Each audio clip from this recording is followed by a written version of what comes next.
Hi everyone, my name's Stuart Harrison. I'm the CEO of Emrill, based in the UAE, in the Middle East. We're doing a podcast today basically around energy efficiency, and we're going to have a discussion around that. So I'll invite our guests to introduce themselves. Thank you so much. Thank you for having us today as well. My name is Louay Talostan. I'm heading the Community Management and Business Development at Prime Owner Association Management. We are based here in UAE, and I've been in this field almost for 12 years now. Yeah, my name's Ian from the building in question, which is Marina Diamond 5, and I've been on the board and the owners committee, helping them out with the numerous issues. And one of the key things is, how we address energy efficiency. That's one of the key things. Shall we begin by talking about what we think energy efficiency means to us as individuals? When we look at energy efficiency, I believe the first thing could come to your mind is the economic cost, reduction of this cost, reducing the effect of the climate, reducing the footprint. There are many measures which can be taken toward that. So many models are there in the market. So yes. And Ian, what do you think? Well, I think it's, near enough every day people are talking about climate change and the effect on the climate that excessive energy consumption is having, and we should all basically look to doing something, even if it's a small effort or a small contribution. But if we can actually prove that we're doing something that's of some value, then why not everybody else join in, and we can all play a part in actually helping to reduce basically energy consumption, and so we all get better value for money and helping the environment. That's the most important thing. So I think what I tend to try and do is steer away from the cliches of like climate and climate change, because I don't even want to get into the argument, but there are various viewpoints around that. And I think for me, it just makes common sense if we use less energy, because it uses less resources. It uses, you talked about financial elements, it's less manpower. It's generally a good thing if you can use less resources. It makes absolute common sense. And I think traditionally around the world, and different parts of the world are of course developing in different timescales, but I think traditionally around the world, energy's been cheap, relatively cheap. And I think this part of the world now is actually realizing that energy is becoming to be expensive.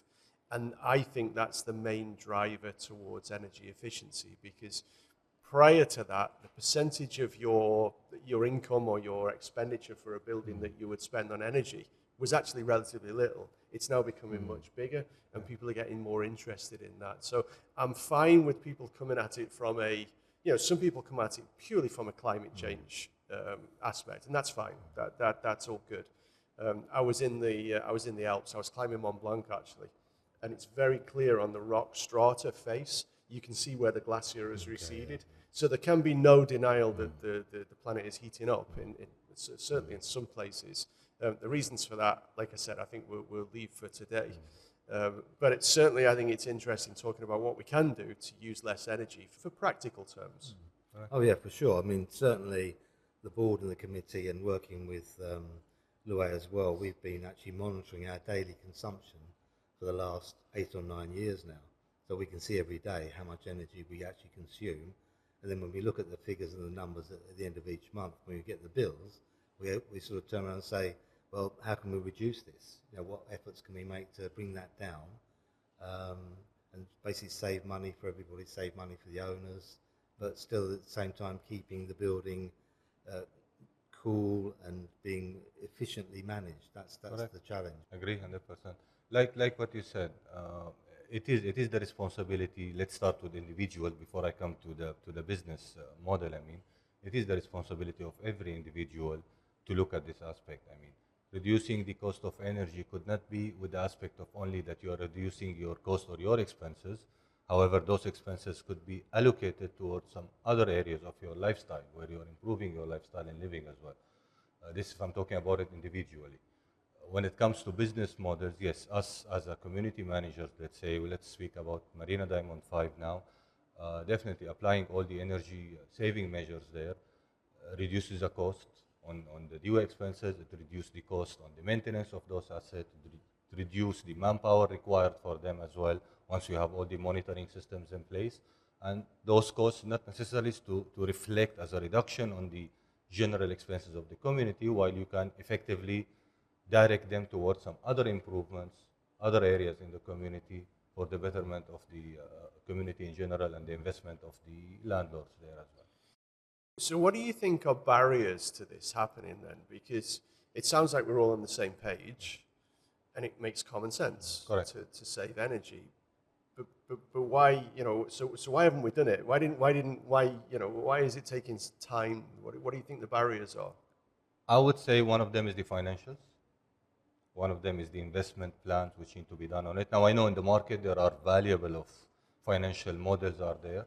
So you pay up front, you invest from your side, from the OS side, I mean. And do you think that capital investment is, because it stacks up. I mean, if the capital investment versus the payback over a period of years stacks up, the maths is there. Correct. So do you think it's the capital investment that prevents?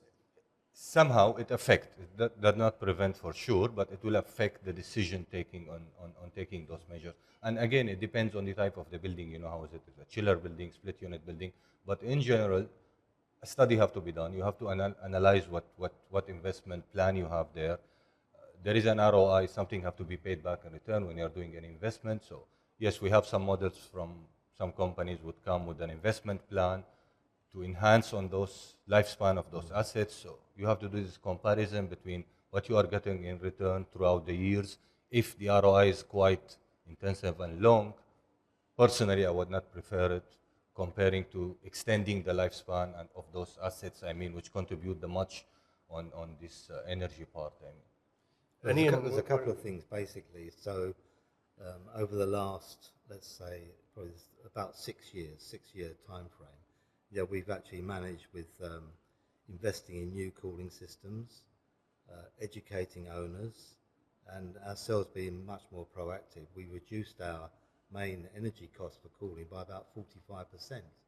So that energy and money that we've saved, has been reflected in keeping the service charges at the right level, not unnecessarily increasing them, because people had the notion of free cooling. You could just press the thermostat, put it on 9 centigrade, and that was it. Somehow you got free cooling. But certainly what we've done, we've spent a lot of time looking at how to reduce that. Okay, we've invested a lot of money in new cooling plants on the rooftop, more efficient.